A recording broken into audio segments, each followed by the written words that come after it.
It's Unfuck the Poor. I'm Joe Love. This is the holiday season, and whatever you're celebrating, if you're celebrating, I hope it's great, or good, or tolerable. I hope you're not miserable. Holidays can be stressful. Maybe you're one of those kids whose parents were divorced, and so you had like 2 Christmases, one at each parent's house, but then also you had to go to their parents' house, so you wound up having 4, and you were just dragged all over the place. And it was a whole drag, and at the time you thought it was awesome, but then as an adult you realized that it really sucked, and it messed with your perception on how Christmas and holidays and all that stuff actually worked. But now you're an adult and you're getting through it, and was it just me? Yeah. Maybe. Anyway, it's just me today, and it'll be just me next week as well. And you know what? Hey, I never ask anything of you, the listener, but it is the holiday season, and now I have a simple request. Give me a 5-star review. Wherever you're listening, just click the little stars until they all light up, and that's what helps get me noticed by other listeners who don't even know that this is their favorite podcast yet. You don't even have to talk to anyone. You don't have to leave a review. Just click those stars. You're on your phone and the stars are there. Just click the 5 out of 5, because this is the best podcast out there. For the holidays, I wanted to do something different, so we're going to focus on something good. Okay, so it's still kind of bad. This is still Unfuck the Poor, so the story's it's not good. But it is at least a story of someone doing something principled. It's also relevant. I have not covered Israel's assault on Gaza at all this season, and that's intentional. When October 7th happened, I was honestly pretty unfazed. My wife told me to Google it. I Googled it, and then I said, oh, well, this is going to be terrible. And for the past 2 months, it has indeed been terrible, worse than I anticipated. I've been watching it go on, and while I've been doing that, I've been writing all the other episodes that we've done. And here's the thing about Gaza and Israel and the whole thing. Israel does not deal in truth. They don't tell the truth. That's it. From the very first day, October 7th, the images and narrative coming out of Israel just didn't sit right with me. I'll do a whole episode on basically all the bullshit they came up with on October 7th, but for right now, I've been withholding my narrative and all my takes on everything that's going on. And I'm still doing that because Israel's version of events just keeps falling apart, and I'm still observing and witnessing and taking notes. But this is not new. This is the reality that Palestinians have been living with for decades. Every atrocity committed by Israel against Palestinians always gets an Israeli spin. Israel is always the victim, Palestine always the aggressor. Even as Israel has absorbed more and more Palestinian land and left Palestinians essentially in an open-air prison, Israel has cried about the unjust treatment of Israeli Jews. Even as Israeli military bulldozers targeted Palestinian homes, as Israeli troops destroyed Palestinian wells, as homes where whole families sleep were used for target practice by Israeli troops, Israel has cried time after time after time that it's only protecting itself. Today's episode is about Rachel Corrie, an American college student and activist who was killed by the Israeli military in 2003. This episode is both about Rachel Corrie and is Rachel Corrie, in her own words. Rachel's parents, Cindy and Craig Corrie, have published much of Corrie's emails and diaries on rachelcorriefoundation.org, writings which document Corrie's firsthand experience in Gaza in the months leading up to her death. What struck me about her writings and why I wanted to do this episode is that 20 years later, her writings represent more than just a point in history. Everything she wrote 20 years ago is just as relevant today and could have easily been written 70 years ago when UN Resolution 181 established the State of Israel. I chose Rachel Corrie because she is American. Her perspective on the relationship between the Israeli military and Palestinian civilians is unfiltered. She did not grow up in apartheid. She did not grow up under constant threat of bombs. She was not jaded by a life under duress. Life in Gaza was not normal, and she sensed while living there that even the Palestinian children who grew up under such conditions also knew that life could be and should be different. This episode takes a lot of different sources and puts all the information together in, hopefully, an easy-to-follow narrative. Long excerpts from this episode come from both the rachelcorriefoundation.org website, as well as the theatrical adaptation of her diary and emails, My Name is Rachel Corrie. Rachel Corrie was born on April 10th, 1979, the youngest of 3 children. As a fellow youngest child, I want to point out some stereotypical traits of the youngest child that are most definitely accurate. The youngest sibling in the family is persistent, easygoing, and carefree. They are affectionate, charming, and they challenge the rules. I identify with that, and some of the stories of Rachel Corrie's childhood hint that they held true for her as well. We're also dreamers, to a large degree. A list of potential careers from Rachel's 5th grade yearbook includes lawyer, poet, environmental and humanitarian activist, psychiatrist, dancer, actress, ballet teacher, pet store owner, mother, wife, and the first female president. Raised in Olympia, Washington, Rachel Corrie expressed empathy and compassion for others and a passion for the outdoors and for learning. Take this invitation from the City of Olympia's website, the kind of place Rachel grew up. Explore Washington's laid-back state capital. Olympia balances its seriousness as a state capital with a funky indie vibe. Straddling Capitol Lake and Bud Inlet, miles of waterfront make for long walks and great views. A haven for artists, visitors will find murals on walls throughout the city, art walks, galleries, theaters, and music venues. Another feature of Olympia is its annual Procession of the Species, an Earth Day celebration that draws in tens of thousands of tourists a year. Established in 1995, it is a crowd-funded motorless parade full of costumes and puppets featuring animal and element themes, billed as, quote, an environmentally aware celebration of Earth and life. As a college student, Rachel Corrie once participated in the parade dressed as a dove, which is the universal symbol of peace. Rachel's father, Craig Corrie, describes his young daughter growing up in Olympia. Quote, I think Rachel was curious and observing and joining in at the same time. Rachel went to a cooperative preschool. Her education started in the 2-year-old class, and that was at the end of Cooper Point, which sticks out into the Puget Sound. That little preschool gave her access to an ecology out there, walking on the beach and looking north into the mountains or looking across the bay or into the woods, end quote. Rachel Corrie surprised her parents in a good way. She was thoughtful and articulate. She took her time in processing ideas.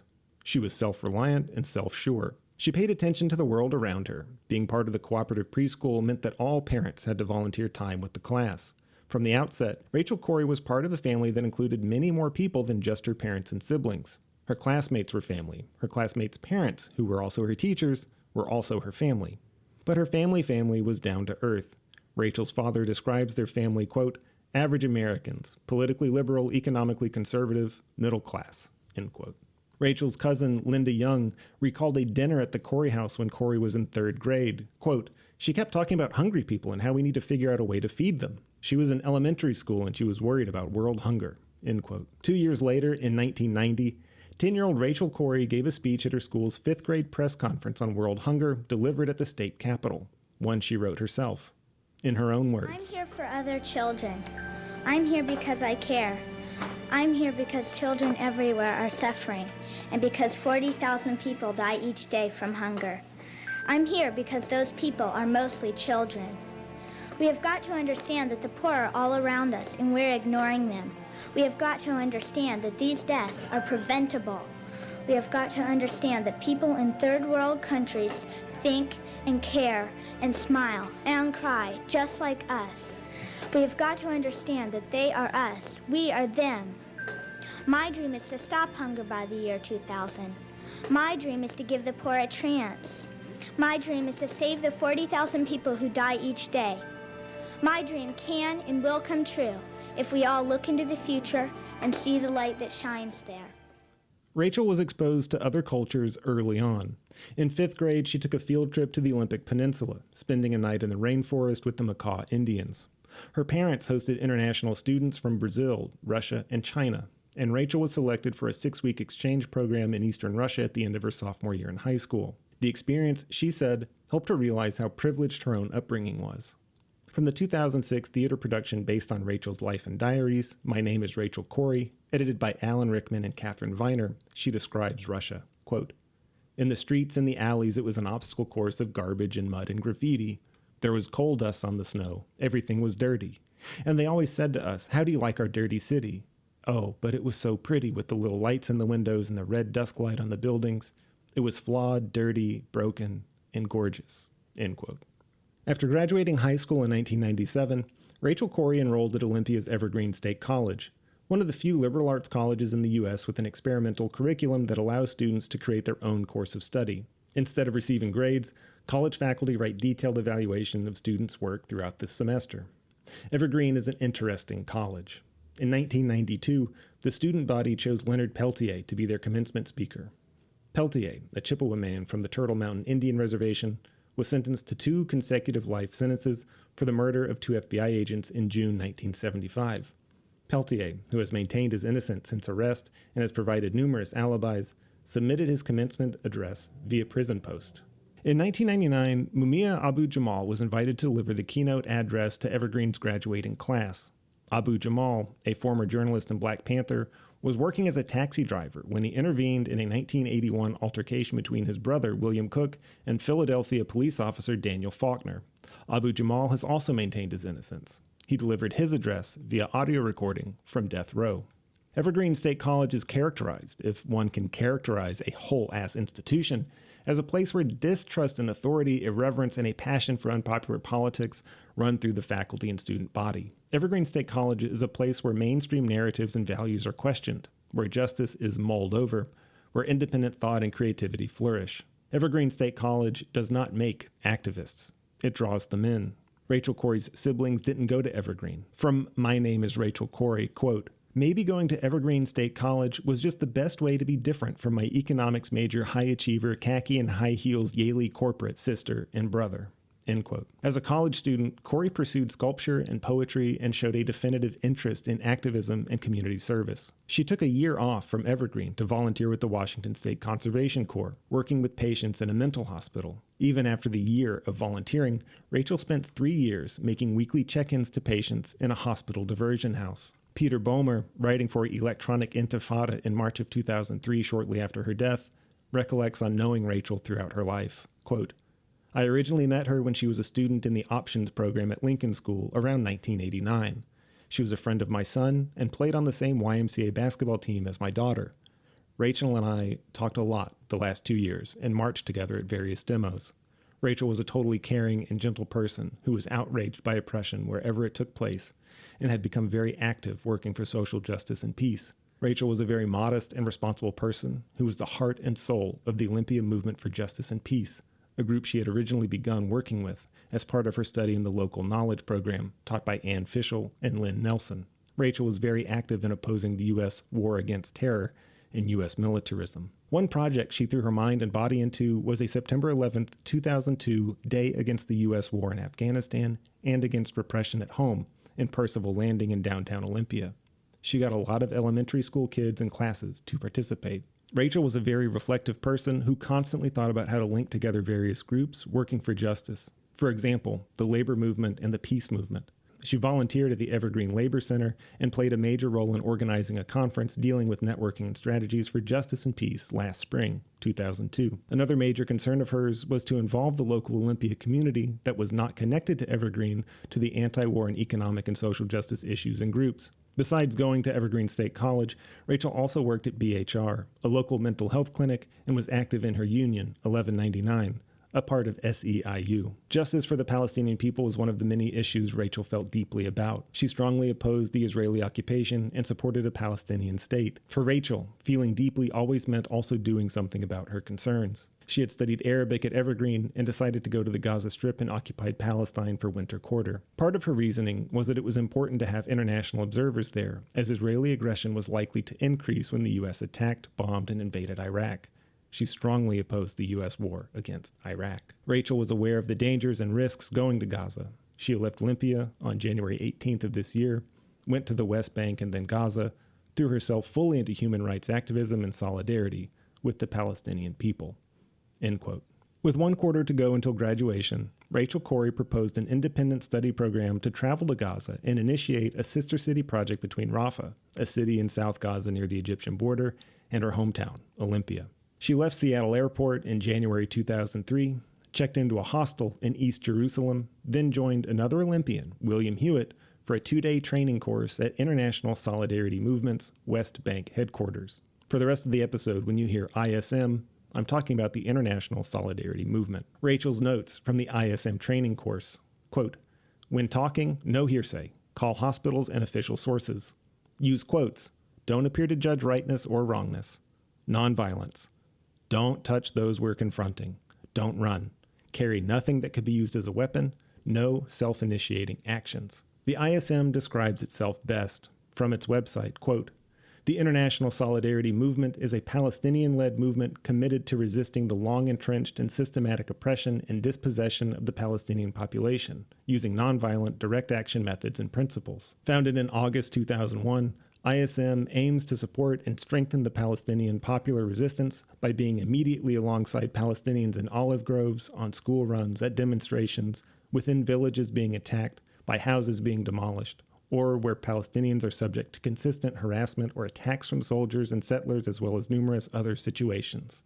End quote. ISM's objectives and activities are quite simple and simply stated. Like they said in their description, they participate in Palestinian-led protests and they disrupt Israeli military forces. They accompany children to school, they accompany farmers in their field, they live with the families who are threatened by eviction or demolition. Second, they document the events in Palestine to bring human rights and international law violations perpetrated by the Israeli military to light.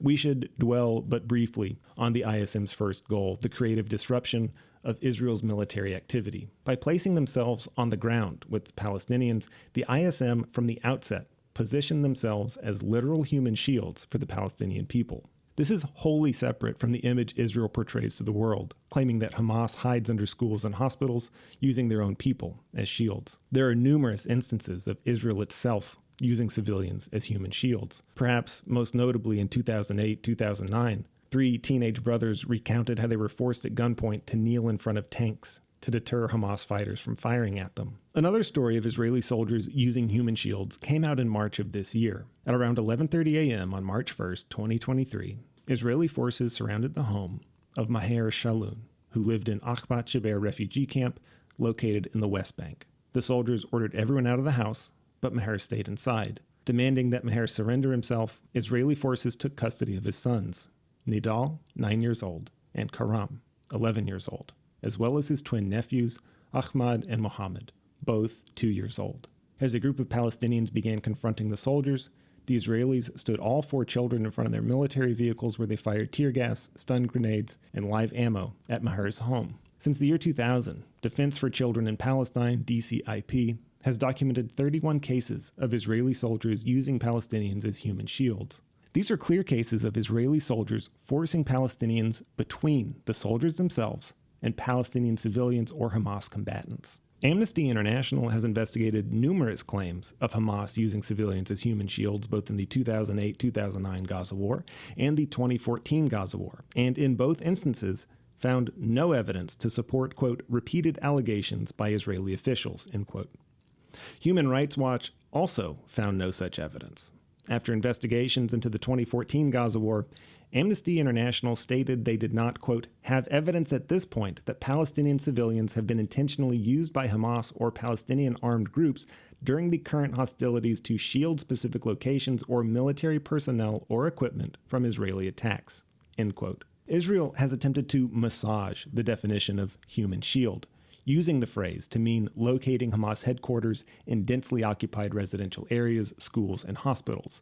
It isn't just Israel massaging the phrase, though. A NATO summary titled Hamas's Use of Human Shields in Gaza is a 23-page booklet that establishes a strategic narrative that enforces the idea that civilians living in a war zone are de facto human shields, and therefore the enemy combatants, Hamas, are in a perpetual state of using them as such. Amnesty International offered a direct comparison between the two fighting forces in their analysis of the 2008 war. Quote, the close proximity of the military and weapons to civilian areas is also not unusual in Israel. The headquarters of the Israeli army is in a densely populated area of central Tel Aviv. In Ashkelon, Sderot, Beersheva, and other towns in the south of Israel, and elsewhere in the country, military bases and other installations are located in or around residential areas, including kibbutzim and villages, end quote. The NATO report summarizes Hamas's use of human shields as a win-win for Hamas. Quote, if indeed the number of civilian casualties surges, Hamas can use that as a weapon in the lawfare it conducts. It would be able to accuse the IDF and Israel of committing war crimes, which in turn could result in the imposition of a wide array of sanctions. On the other hand, if the IDF limits its use of military power in Gaza to avoid collateral damage, Hamas will be less vulnerable to Israeli attacks and thereby able to protect its assets while continuing to fight, end quote. Side note, lawfare, as used in the NATO report, refers to using the legal system against the enemy. So the NATO report makes an interesting argument against Hamas's use of human shields, of which there is no actual evidence except for the fact that Hamas and Palestinians live in the same cramped open-air prisons. But the report conveniently ignores that claiming Hamas uses human shields is an equal win-win for Israel. By broadening the definition of human shield to basically include all Palestinians living in Gaza, Israel can claim that any target, whether it's a single home or an entire hospital, is a Hamas base. Likewise, when civilians are killed by the Israeli military, they can claim that they were casualties caused by Hamas by using their own people as cannon fodder. Israel has a blank check to kill Palestinians at will. They always have, and they love cashing it in. This tangent on human shields is crucial to Rachel Corrie's story, as well as the stories of all Westerners who came to Gaza as ISM volunteers. Westerners are strictly off limits to Israeli soldiers. The Western world may turn a blind eye when brown people are killed by Israeli forces, but killing a Westerner invokes threats of sanctions and military retaliation. ISM volunteers accompanied Palestinians doing mundane tasks like picking olives in their fields, getting water at a well, or walking children to school. They position themselves between Palestinians and Israeli occupation forces specifically to prevent their unwarranted killing. ISM workers acted as human shields voluntarily and witnesses in service of Palestinians. Rachel kept exquisite diaries of her brief time in Gaza. From her first day in Jerusalem, January 25th, 2003, quote, "My introduction to curfew was gentle, a rush outside in the midst of our training to buy lunch before the shops closed in Beit Sahur. There was music, singing in Arabic, pouring into the street from somewhere. By the time the whole group of us had shawarma and falafel, the noise had become the bleat of military jeep horns, the squeal of a car, and a voice shouting through a bullhorn, Border Patrol or IDF, I don't remember which. As the training went on, there was noise and flashing lights outside, but it wasn't real for me because I was inside this building with these people, everyone extending theories into the air. The scariest thing for non-Jewish Americans in talking about Palestinian self-determination is the fear of being or sounding anti-Semitic. The people of Israel are suffering, and Jewish people have a long history of oppression. We still have some responsibility for that, but I think it's important to draw a firm distinction between the policies of Israel as a state and a Jewish people. That's kind of a no-brainer, but there is very strong pressure to conflate the two. I try to ask myself, whose interest does it serve to identify Israeli policy with all Jewish people?" End quote. Then this journal entry 2 days later, January 27th, quote, "An attack in Gaza the night before last killed 14 and injured around 30. The West Bank and Gaza are under extremely strict curfew until after the election tomorrow. You are not allowed to leave your house at all, not for food, nothing. I'm still in Jerusalem, aiming to get to Rafah to join the other internationals, trying to prevent the demolition of civilian homes. I'm relatively sheltered here. Walking around with Palestinians, I wait while they are stopped to show ID. Blue Stars of David are spray painted on doors in the Arab section of the city. I have never seen that symbol used in quite that way. I'm sort of embarrassed about how long it takes me to realize in my gut that people live like this. At 10 p.m. I traveled to Rafah. Jihan met the cab. Soldiers at bus stations. Bombed market in Gaza City. Children grab my ass, throw garbage at my head, scream, 'What's your name?' Sleep in tent. Gunshot through tent. Start smoking." A few days later, her journal entry from January 31st, quote, "We are in Jihan's brother's apartment in Khan Yunis. The neighborhoods that have asked us for some sort of presence are Yibna, Tel El Sultan, Hai Salam, Brazil, Block J, Zorab, and Block O. There is some visible class difference between this building and Khan Yunis and, say, Brazil or Block J. There are toys for the children, a table, but this apartment with blank walls and birds weaving in and out of the windows would be symptomatic of nearly crushing poverty in the United States. Jihan's uncle came to sit with us. He told us that there was a peaceful time in the late 70s and early 80s. We build their buildings, we work in the factory. He says it is the leaders that make war." On this day, Rachel Corrie decides she needs fabric to make, quote, "one beautiful banner in Arabic and English." She starts on this the following day. Her journal entry from February 1st, quote, "After we'd helped the water people do more repairs, we had gone to look for banner fabric. Jihan found Will and me waiting to pay the man for 30 meters of white cotton. She told us someone had been killed at the Rafah-Egypt border. We met up at the apartment and rode in a strangely Californian SUV past the cemetery to the Palestinian side of the border. A swarm of people waited there. We were given a stretcher and ushered into an office. People talked for a while and then we went out, each of us with a handle. We started into the field, 5 internationals plus Jihan. Jenny spoke over the bullhorn, saying, "Do not shoot, we are unarmed civilians," naming the countries we came from and letting the IDF know our intention to retrieve this man's body. The first response from the IDF was shouting, "Go back." Then they shot about 20 meters in front of us. As we continued to walk in the direction of the body, the shots shifted, hitting the ground 2 to 4 meters in front of us. We also heard 2 high-pitched whistling shots above our heads. We stopped and Jenny requested to talk to the commanding officer. A white truck with the blue light rolled up and the person in the truck spoke over the loudspeaker, told us to leave, stated, "You'll get the body later." The white truck cruised away. Then a tank and a bulldozer emerged from the IDF side of the checkpoint and proceeded toward the olive grove. They began moving dirt between us and the olive grove. Smoke blew. They created a mound of dirt and shot repeatedly into it. This is my very poor drawing of the dead body we just carried. He had a big white hand poised in the air off the stretcher as if doing the crawl or throwing a baseball. Had a dream about falling to my death off of something dusty and smooth and crumbling like the cliffs in Utah. But if I kept holding on and when each new foothold or handle of rock broke, I reached out as I fell and grabbed a new one. I didn't have time to think about anything, just react as if I was playing an adrenaline-filled video game. And I heard, "I can't die, I can't die," again and again in my head. Seems somehow positive compared to the dreams I used to have of tumbling, thinking, "This is it. I'm going to die." From her journal on February 6th, quote, "I rode on the bulldozer as we repaired the road throughout the day. Jenny and Will held a banner and spoke through the megaphone for us. A tank stayed present throughout this action, and at some point a jeep arrived. This frightened me because I know at least one person was shot by soldiers in a green jeep.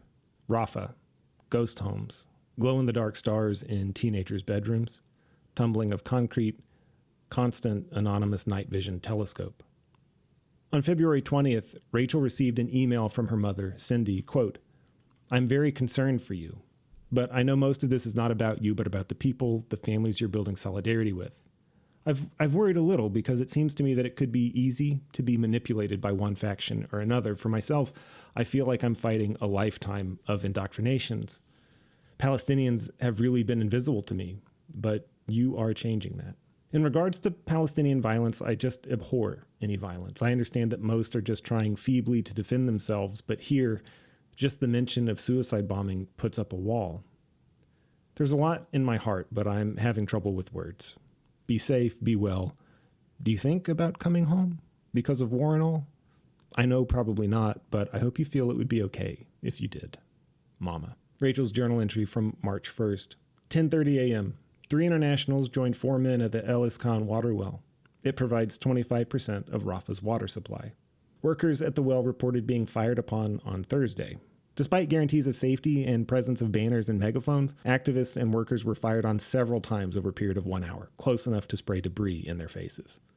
Her journal entry from March 9th, quote, "Today's demo. At least 10 greenhouses destroyed. Cucumbers, peas, olives, tomatoes. Quiet area. 300 people dependent on farms to live. 150 to 200 men arrested, shot around them, beat them, 6 people in hospital. They don't understand what has happened." A journal entry marked March 13th, 9 p.m. Intensive care unit. 12-year-old girl shot from tower in school near Nasser Hospital. 11 p.m. Shooting behind West Camp. Came from settlement into main market, 2 or 3 Apaches. Evacuated apartment building, 8 families. Shot inside hospital, 3 injured, nurses. 6 a.m., houses demolished, 41 injured. The following day, Friday, March 14th, Rachel Corrie gave an interview to the Middle East Broadcasting Network about conditions in Rafah. She and the interviewer were sitting on the roof of a shot-up home within the line of sight of an Israeli watchtower. Quote, "I feel like I'm witnessing the systematic destruction of a people's ability to survive. It's horrifying," she told the reporter. "It takes a while to get what's happening here. People here are trying to maintain their lives, trying to be happy. Sometimes I sit down to dinner with people and I realize there is a massive military machine surrounding us, trying to kill the people I'm having dinner with." End quote. Because it was Friday, Rachel was at the home of Ibrahim and Jindia al-Shair. They lived in the Hay as-Salam neighborhood, which is where she spent her weekends. The al-Shair home was once in the middle of their subdivision. But regular demolition left their home exposed to military troops encroaching from the border. They couldn't use the front door of their home, so they entered and exited out of a small hole they cut in the wall at the back of the house. By mid-March, the ISM's presence was questioned by Palestinians. An anonymous letter began circulating through Rafah, casting doubt on their motives. Who are they? Why are they here? Who asked them to come here? The letter referred to the Western women as, quote, nasty foreign bitches. Rachel and the ISM team decided that in order to counteract the anonymous letter, they needed to up their game, to engage in active demonstrations rather than passive. The following Sunday, March 16th, ISM volunteers spent the morning trying to figure out how to better confront Israeli troops face-to-face rather than at a distance. The proposals went too far or not enough, and there was no resolve. The meeting ended at 11 a.m. when Rachel Corrie took a taxi to a public well in northern Rafah, which had been destroyed by Israeli bulldozers back in January. Half the city's water supply had been shut off, and ISM volunteers were staying in tents surrounding the well around the clock, while Palestinians tried to make repairs. On the other side of Rafah, along the Egyptian border, 2 Israeli bulldozers left their base around 1 p.m. and made their way toward the recently razed sections of the Hayy al-Salam neighborhood where Rachel had been staying. Around 2 p.m., Rachel Corrie gets a phone call from a fellow ISM activist concerned that Israeli troops have targeted the home of Dr. Samir Nasrallah, a pharmacist, for demolition. Dr. Nasrallah lived with his wife and 3 children in the Hayy al-Salam neighborhood of Rafah, just a few hundred meters from the Egyptian border. The homes of all his neighbors had already been destroyed and razed into the desert sands. The Nasrallahs were the last family standing. Around 2:30, Rachel Corrie arrived by taxi to a nearby neighborhood, where she then made her way by foot to Dr. Nasrallah's home.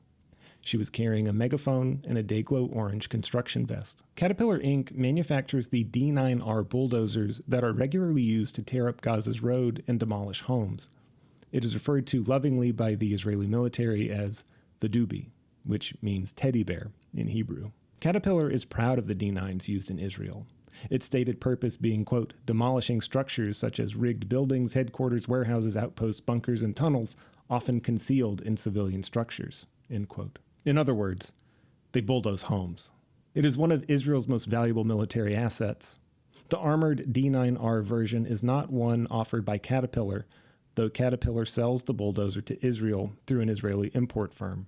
Once the bulldozer is delivered to Israel, it is outfitted with military plate and slat armor and bulletproof glass. It has 12 window panels in the cab, but with the additional armor, it probably has just as much usable visibility as it does blind spots. The cockpit in the D9R seats 2 soldiers, an operator and a commander, who are supposed to work together to navigate the vehicle. Operators are usually reservists and veterans who operate heavy equipment as civilians. Driving the D9R military bulldozer requires 2 months of vehicle-specific training. For civilians with little knowledge of heavy machinery, visibility from the cab is one of the primary design features, and heavy equipment manufacturers do extensive analysis of machine blind spots for their equipment. Caterpillar is no different. But interestingly, the only blind spot chart available for the D9 dozer is provided by the Israeli military, and it lists a forward blind spot of 30 meters. The D9R is 400 horsepower with a 14-foot wide front blade and an overall weight of 60 tons after you add all the military armor. They are built to withstand gunfire, rocket attacks, and roadside bombs. In 2014, Guinness World Records recorded the Israeli D9R as the most armored bulldozer in the world. It's basically a plow tank. Rachel Corrie arrived at Dr. Nasrallah's home and met up with 5 other ISM volunteers shortly before 3 p.m. The Caterpillar D9 dozers were approaching the Nasrallah's home, and the ISM workers positioned themselves between the machines and the doctor's house. They waved banners and called to the soldiers from megaphones. Rachel Corrie was in her Dayglow orange construction vest. Shortly after 3 p.m., soldiers from an accompanying tank fired warning shots at the ISM workers.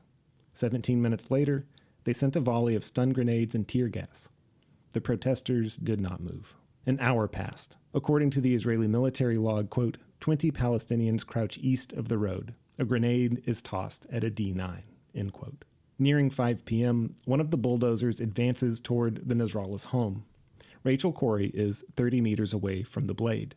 The exact distance the Israeli military says is the blind spot on their D9R. Rachel began to lose her footing as the bulldozer plows forward, churning up dirt and buckling the ground beneath her. Palestinian and ISM eyewitnesses say they can see the operator make eye contact with Rachel as they push the mound of dirt toward her. Before she is pushed under the massive blade, Rachel stands atop the mound of dirt, her shoulders above the blade, well within the operator's line of sight. She loses her footing and is caught between the blade and the pile of dirt. The bulldozer covers her in dirt and runs over her with the steel treads. Then, the bulldozer reverses, running over her again and dragging her body with the blade. The second function of the ISM is to document everything. Cameras on site capture images of Rachel standing before the bulldozer in her vest, bright as day. They capture photos of her after the dozer has backed up off her body. Rachel Corrie is conscious, her legs twisted. Rachel Corrie is conscious, her legs twisted. She's bleeding. She tells a fellow ISM volunteer, Alice, quote, "My back is broken," end quote. This description of the events following comes from Mother Jones' in-depth article, The Death of Rachel Corrie. Quote, "At 5:03 p.m., a Palestinian Red Crescent ambulance received a call and arrived at the scene 4 minutes later. Corrie still lay half buried in sand. Quote, she had no pulse, she wasn't breathing, her eyes were dilated," end quote. Paramedic Ashraf Shafiq Al-Khatib told the reporter.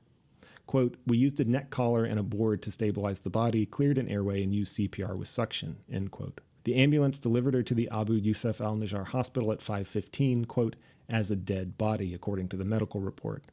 Corrie had, quote, "one 7-centimeter cut on the left side of her upper lip, hematoma, and severe cyanosis of the full face, neck, and upper body, indicative of suffocation," end quote. Her lungs had been crushed, her left clavicle and ribs were fractured, vital organs had ruptured. According to Dr. Ali Musa, the hospital director, Corrie probably died from a combination of 3 causes: the damage to her lungs, blockage of her respiratory tract, and severe internal hemorrhaging. It would likely have been, he said, an extremely painful death. Quote, "We tried to resuscitate her for half an hour using artificial respiration, cardiac massage," he says. "But it's difficult for a doctor to return respiration. The heart we can revive, but not the lungs." She was pronounced dead at 6:30 p.m.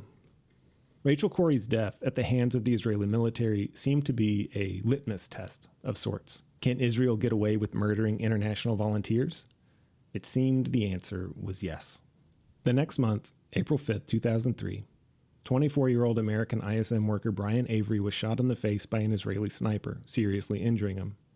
April 11th, 2003, 21-year-old British ISM worker Tom Herndahl was shot in the back of the head by an Israeli sniper while trying to carry 2 Palestinian girls to safety. On May 2nd, 2003, 35-year-old British ISM worker James Miller was shot in the neck and killed while walking towards Israeli shoulders with a white flag.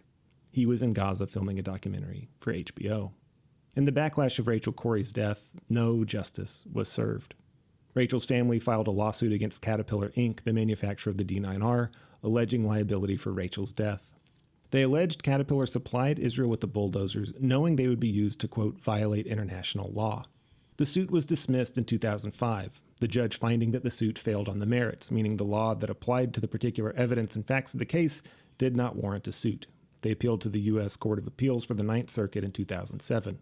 In retaliation, Caterpillar hired the private intelligence agency C2I to gather information on the Corrie family, locking into a 70-person conference call hosted by Rachel's mother, Cindy. C2I's report, leaked in 2016, noted about the phone conference, quote, "Cindy Corrie gave an update on the court case and the future strategy of campaign was discussed. She gave a detailed chronological account of the legal developments in the case, most notably the judge's decision not to reinstate the case," end quote. It recorded how she gave her views on the progress on the lawsuit and their options for taking it forward. The Corrie's appeal was dismissed in 2007, quote, "The court found that as the bulldozers were paid for by the U.S. government as part of its aid to Israel, the judicial branch could not rule on the merits of the case without ruling on whether or not the government's financing of such bulldozers was appropriate, and that this was a matter not entrusted to the judicial branch."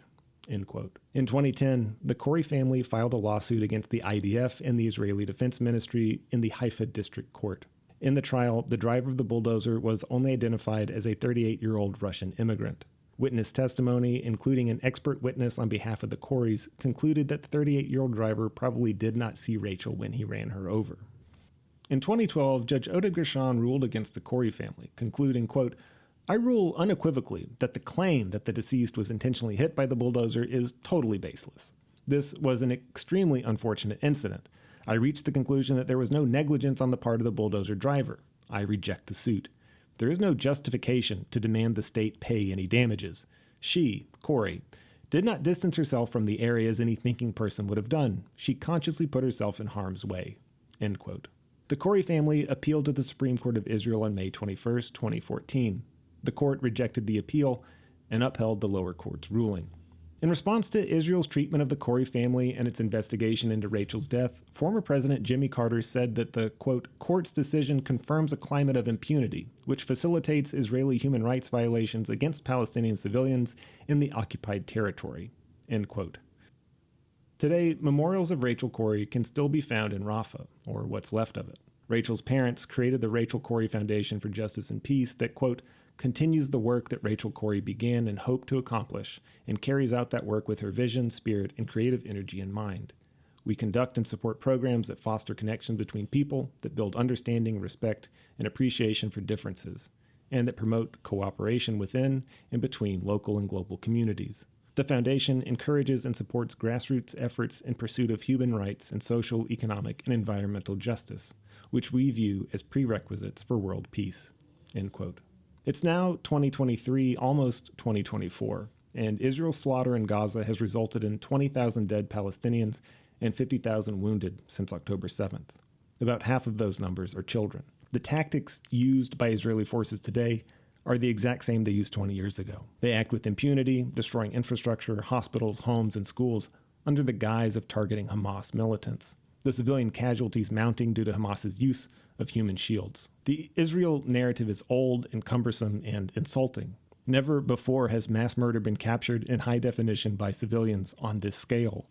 What we, the average global citizen, see from Gaza via social media tells a different story, the true story of what Israeli defense really means. It is not defense. It is colonialism. It is murder. It is genocide. Rachel Corrie saw this firsthand 20 years ago. She gave up her life to both bring truth to the rest of the world and to protect the Palestinians she had grown to love. That's it for this episode. The next holiday episode continues the Rachel Corrie story. It'll be a little bit different in terms of format. I will be reading the bulk of her emails to her parents and friends during her time in Gaza. I don't want you to donate to anything. I want you to check out the social media of Palestinian citizen journalists who have been documenting the genocide in Gaza since October 7th. You can follow them on Instagram, journalist Motaz Azaza at Motaz_Azaza, journalist Plestia Alaquad at by Plestia, and journalist Hind Huderi at Hind Huderi. Follow them, like them, share their stories. We can at least live up to the second goal of the ISM, documentation. As a kid, the story of the Jewish Holocaust had an outsized influence on me growing up. It made a huge impact on how I see the world. The phrase "never again" is not reserved solely for the Jewish Holocaust, but it is a testament against all genocide. Never again means never again for anyone. This has been Unfuck the Poor.